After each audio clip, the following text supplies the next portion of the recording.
Dans le numéro ici, ça vous dit on peint l'extérieur d'une remise. Une remise, c'est un peu comme un cabanon.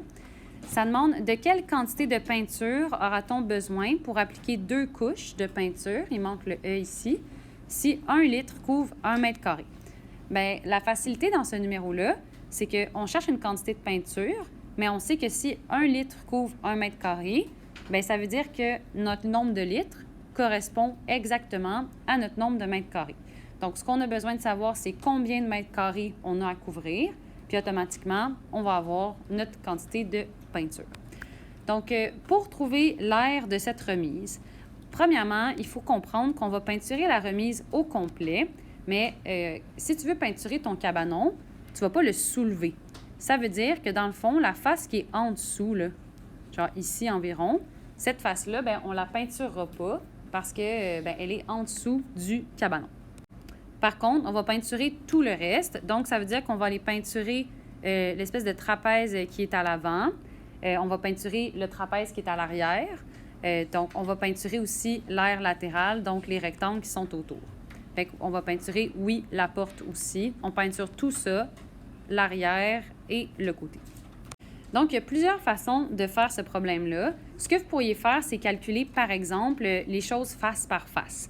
Donc, vous pourriez aller calculer l'aire de ce rectangle-là, plus l'aire de ce rectangle-là, plus l'aire de ce rectangle-là, plus l'aire du triangle qui est ici.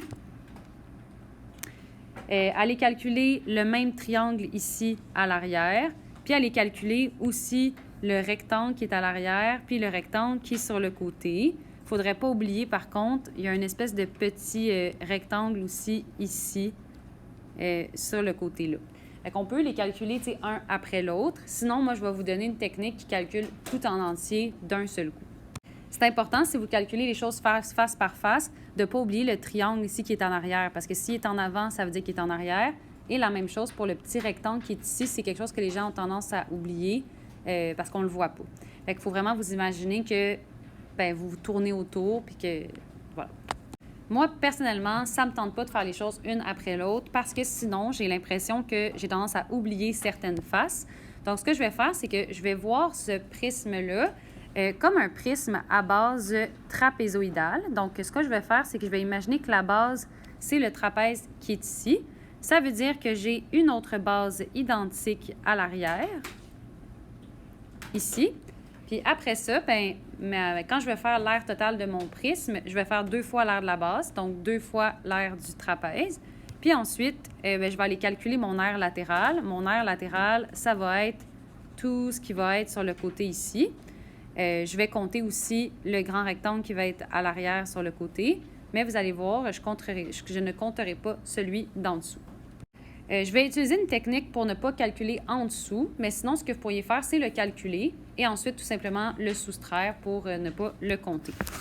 Donc, ce que je vais faire ici, c'est que je vais aller calculer l'aire totale de mon prisme. Un prisme, ça a 2 bases. Dans ce cas-ci, j'ai des bases trapézoïdales, puis j'ai aussi une aire latérale. Maintenant, je vais aller préciser mes formules un petit peu. Donc, ma base ici, elle est en forme de trapèze. Donc, je vais aller mettre la formule de l'aire du trapèze qui est hauteur fois grande base plus petite base divisé par 2. Et l'aire latérale d'un prisme, c'est périmètre de la base fois la hauteur. Donc, ici, avant d'aller remplacer, je vais remarquer que le fois 2 et le divisé par 2, ici, ils peuvent s'annuler. Donc, maintenant, je vais aller regarder attentivement mon trapèze parce que je vais aller trouver c'est quoi la hauteur de mon trapèze, c'est quoi la grande base de mon trapèze et c'est quoi la petite base de mon trapèze. Donc, dans un trapèze, la grande base et la petite base, c'est les 2 côtés qui sont parallèles. Donc, ici, on a un côté là et un côté là. Ça veut dire que la petite base de mon trapèze, elle va être de 1,7 m parce que c'est le côté qui est juste ici.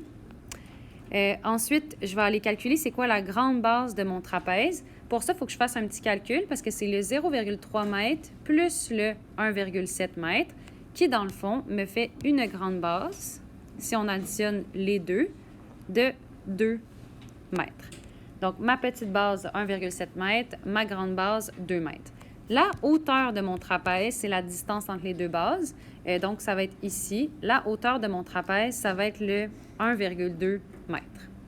Donc, je répète, la petite base de mon trapèze, ça va être le 1,7. La grande base de mon trapèze, ça va être le 2 mètres. Et la hauteur, ça va être le 1,2 mètres. Donc, quand je reviens dans ma formule, j'ai annulé le x2 et le divisé par 2. Donc, tout ce qui me reste, c'est à remplacer. La hauteur, elle était de 1,2. La grande base, elle était de 2.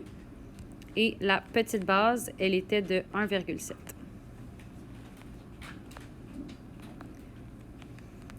Ensuite, là, c'est la partie un petit peu touchée que je vais essayer d'être le plus clair possible. Si vous ne voulez pas faire la technique que je vais utiliser, sachez que vous pouvez faire tout le périmètre de la base fois la hauteur. Ça va calculer toute votre aire latérale. La seule chose, c'est que ça va compter aussi la face qui est en dessous. Donc, après, vous allez devoir la supprimer. Sinon, vous pouvez me suivre pour ne pas avoir à supprimer une face. Donc, nous, ce qu'on veut, c'est aller calculer l'aire du rectangle qui est au-dessus, aller calculer l'aire du rectangle qui est sur le côté, et on va aller calculer l'aire d'un grand rectangle qui est sur le côté, puis qui est environ ici. Donc, on a trois rectangles, en fait, à aller calculer, mais on ne veut pas calculer celui d'en dessous. C'est possible de faire ça. Il va juste falloir gosser quelque chose avec notre périmètre de notre base. En fait, c'est qu'à la place d'aller faire le périmètre de notre base au complet, on ne va pas calculer le côté qu'on ne veut pas compter pour l'aire latérale.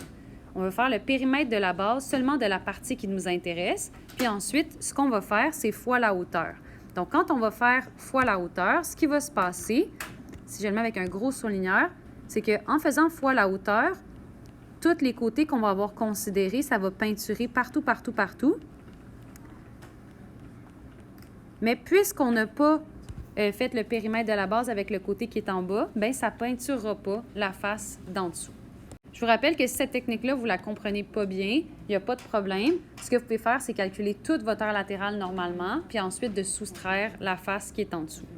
Donc, pour le périmètre de notre base, on va additionner le 1,7 avec le 1,24 avec le 2. Donc, 1,7 plus 1,24 plus 2. Et la hauteur qui est ici, bien, en fait, c'est la hauteur de notre prisme, comme d'habitude. La hauteur de votre prisme, guys, c'est la distance entre vos deux bases. Donc, c'est la mesure de ce que je mets en ce moment ici en bleu. Puis, bien, toutes ces mesures-là, ils mesurent la même chose. Ils mesurent 2. Et après ça, tout ce qu'il vous reste à faire, c'est à pitonner. Je sais que ce n'est pas un numéro facile, mais vous êtes capable. Donc, ce que vous allez faire ici, c'est que vous allez pitonner le 2 plus le 1,7. Donc, tu fais 1,2 fois 3,7. Après ça, vous allez pitonner tout le périmètre de votre base. Donc, le 1,7 plus 1,24 plus 2. Donc, ça me fait 4,94 et je dois le multiplier par 2. Donc, maintenant, ce que je vais aller faire, c'est le 1,2 fois 3,7. Fait que là, j'ai 1,2 fois 3,7, ça fait 4,44. Puis 4,94 fois 2, 9,88. Et après ça, ben, on les rassemble. Et là, ben, on obtient 14,32 mètres carrés. Ça, dans le fond, c'est l'aire totale de ce qu'on doit peinturer. Donc, je répète, c'est nos deux trapèzes en avant et en arrière. Et ensuite, les trois rectangles qui sont autour, qui sont en ce moment peinturés. Mais ce qu'on devait faire, qui est vraiment tentant d'oublier, moi, je viens de l'oublier, en fait, en faisant le numéro, c'est qu'il faut appliquer 2 couches de peinture. Ça veut dire que cette aire-là, tu dois la multiplier par 2. Donc, quand on fait x2, ça veut dire que la surface qu'on a à couvrir, c'est 28,64 mètres carrés. Bien, puisque le nombre de litres, c'est la même chose que la quantité de mètres carrés, bien, ça veut dire qu'on a 28,64 litres à couvrir. Voilà.